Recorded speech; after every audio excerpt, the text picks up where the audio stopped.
पहला वर्ड है चिड़ियाघर, इसको इंग्लिश में कहा जाता है जू। संग्रहालय, इसे इंग्लिश में कहा जाता है म्यूजियम। व्यायामशाला, जिम। कैद खाना को इंग्लिश में कहा जाता है प्रिजन। पेट्रोल पंप को इंग्लिश में कहा जाता है गैस स्टेशन। डाकघर को इंग्लिश में कहा जाता है पोस्ट ऑफिस। मंदिर को इंग्लिश में कहा जाता है टेम्पल। मस्जिद को इंग्लिश में कहा जाता है मॉस्क।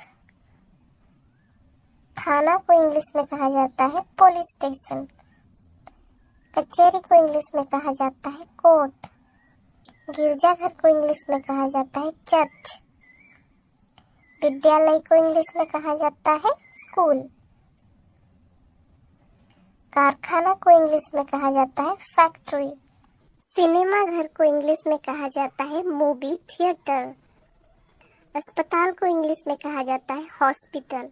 बैंक को इंग्लिश में बैंक ही कहा जाता है। दमकल केंद्र को इंग्लिश में कहा जाता है फायर स्टेशन। भोजनालय को इंग्लिश में कहा जाता है रेस्टोरेंट। कार खड़ी करने का स्थान को कहा जाता है पार्किंग लॉट। हवाई अड्डा को इंग्लिश में कहा जाता है एयरपोर्ट। पुस्तकालय को इंग्लिश में कहा जाता है लाइब्रेरी। रेलवे स्टेशन को इंग्लिश में रेलवे स्टेशन कहा जाता है या बस अड्डा को इंग्लिश में कहा जाता है बस स्टेशन।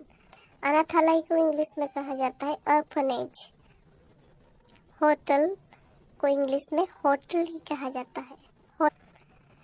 सभागार को इंग्लिश में ऑडिटोरियम कहा जाता है। उद्यान को इंग्लिश में पार्क कहा जाता है। बाजार को इंग्लिश में कहा जाता है मार्केट। मॉल को इंग्लिश में कहा जाता है शॉपिंग मॉल। कब्रिस्तान को इंग्लिश में कहा जाता है सिमेटरी। शमशान को इंग्लिश में कहा जाता है क्रीमेटोरियम। औषधशाला, औषधशाला को इंग्लिश में कहा जाता है फार्मेसी। स्टेडियम को इंग्लिश में स्टेडियम ही कहा जाता है। विश्वविद्यालय को इंग्लिश में कहा जाता है यूनिवर्सिटी।